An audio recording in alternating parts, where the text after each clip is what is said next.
And we back with the Yeah Coach movement, where we use the influence of other people to impact and influence the viewers watching right here. And we got a special guest in the car. We got my dog, Kiante.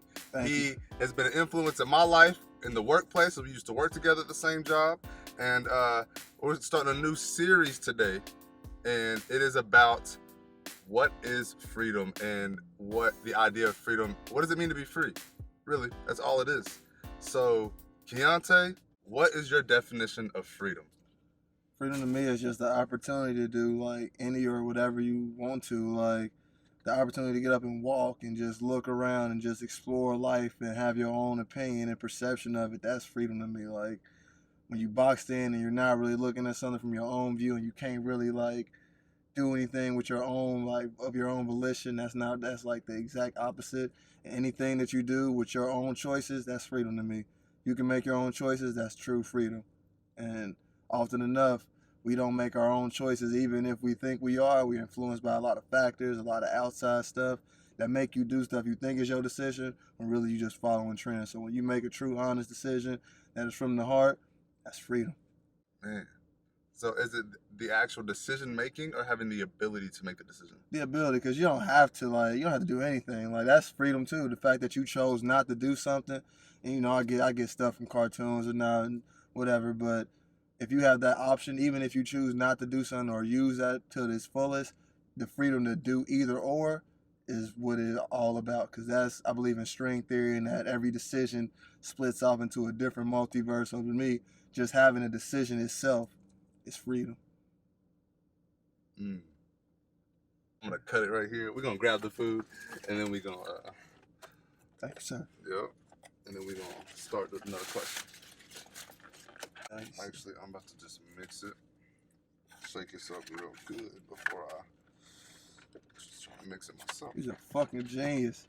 I ain't never think to shake that bitch up in the whole thing. It's better if you have more room, but it works. That's fucking wild. Let's see. What are there different levels of freedom? Whether that be level 1, 2, and 3, or levels mentality wise, or different stages in life, different places that you're in, whether that be school, job, money, financial freedom. Like, what are different aspects of freedom for you? To me, like there are different categories of freedom. Like most definitely, like just freedom of expression, freedom of speech. Like, and I feel like there's plenty of documents that go into detail on the different types of freedom. But to me, the most like glaring observation about it is that I don't think it's levels to it. I think there's just different types, but that any choice, any decision, which is part of freedom, is just as impactful as any other decision. What I think is we forget how many we actually make in our lifetime, and that you think one decision just made something happen when it's a combination of a bunch of many decisions that you had the freedom to change along the way that you might have thought were insignificant or unimportant.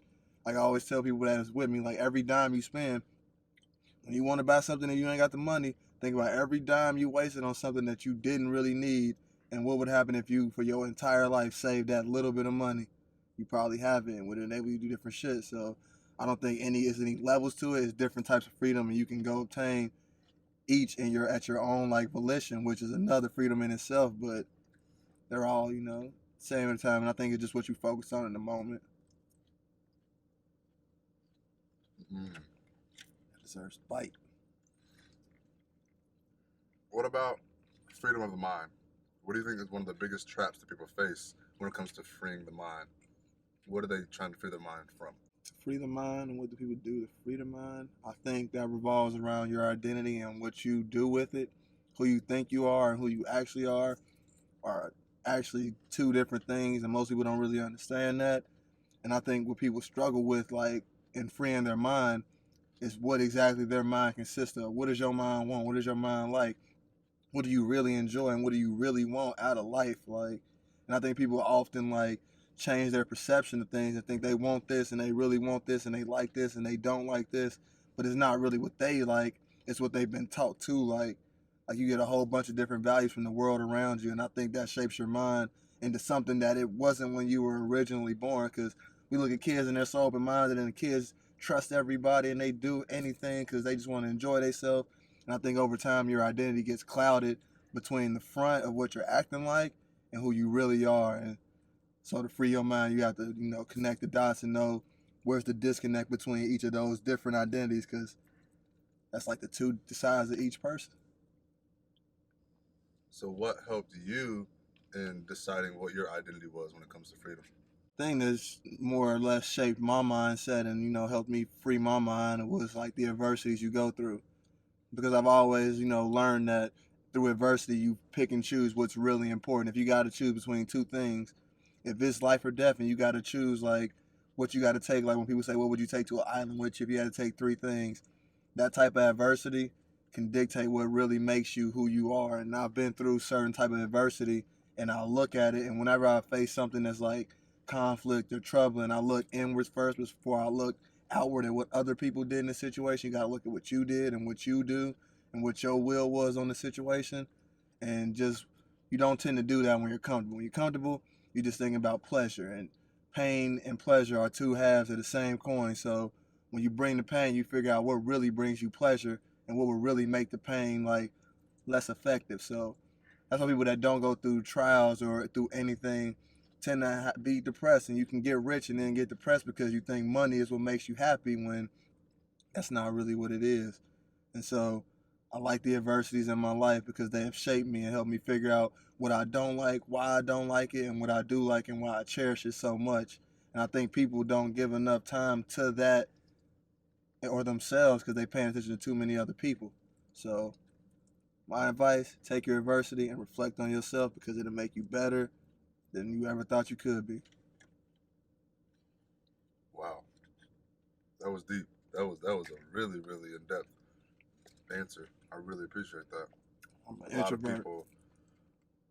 people have questions about what it means to be free, and they like wonder what it means to know yourself and know your identity. And especially people in this day and age, they're comparing themselves to everybody, and they pick out certain things that they like about each and every individual person that they're excelling in, and they try to make sure they excel in them. So they try to so they're not being themselves; they're being a part of different people to be liked or to fit in.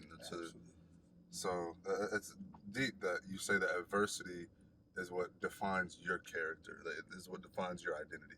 Absolutely, because you never know what somebody else went through that made them exceptional at what they're exceptional at.